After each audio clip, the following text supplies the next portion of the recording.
Now, China is hitting back, retaliating against the United States today with new tariffs on U.S. farm products. The tit for tat and the escalating trade war targets farmers. For example, a 15% increase on products like chicken, wheat, corn, and cotton, 10% on pork, beef, fruits, and vegetables, just to name a handful. So what does this mean for the farming industry and groceries, really, that they help put on your shelves at the local store? Look who's back with us here on the Hill once again, Sid Miller. He is the Commissioner of Texas's Department of Agriculture. Hello to you, sir. Thanks for being back with us tonight. Good to be back with you. Thank you very much. So I guess this is a twofold question, right? One, China is hitting the farming industry. You know this, Sid. They did this again in 2018 and 2019. They're doing it again now. What does this mean for the industry, and what does it mean for prices on the grocery shelves? Well, I don't think it's going to hit the consumer all that much, or the farmer. 10% on a bushel of wheat is not that much. You take a loaf of bread, probably in a loaf of bread, there might be less than 20 cents worth of wheat in it.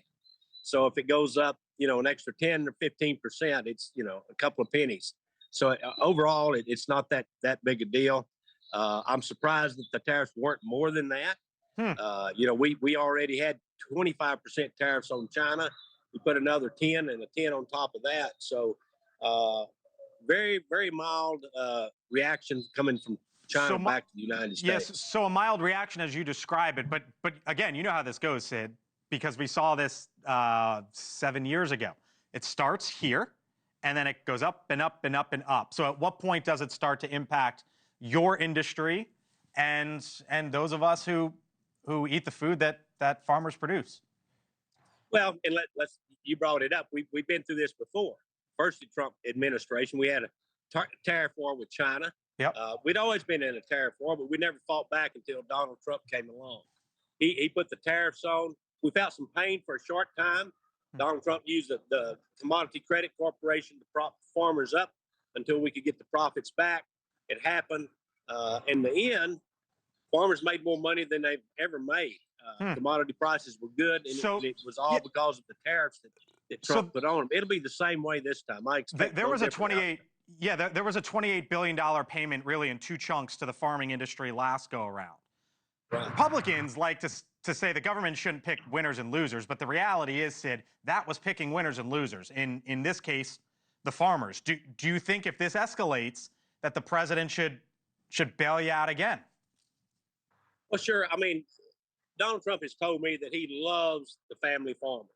And 95% of the farming in the United States is done by family farmers. He's not going to let them go out of business. He knows that they're vital to our national security, to our economy. So absolutely, we have to keep those farmers in business. If we're going to run into a little rough spell, that's fine. We'll make it up when we collect those tariffs. They'll more than repay the Treasury for that money that went out to the farmers. You say the rough spell. Are decisions being made in the fields right now? They are. Not so much on the tariffs as they are wringing their hands about a farm bill, which we still don't have. We've been waiting on that for quite some time. It's well overdue. Farmers are more apprehensive about the farm bill not being passed than tariffs right now. Thank you for watching, and make sure you go to joinnn.com to find NewsNation on your television provider. And don't forget to click the red subscribe button below to get more of NewsNation's fact-driven, unbiased coverage.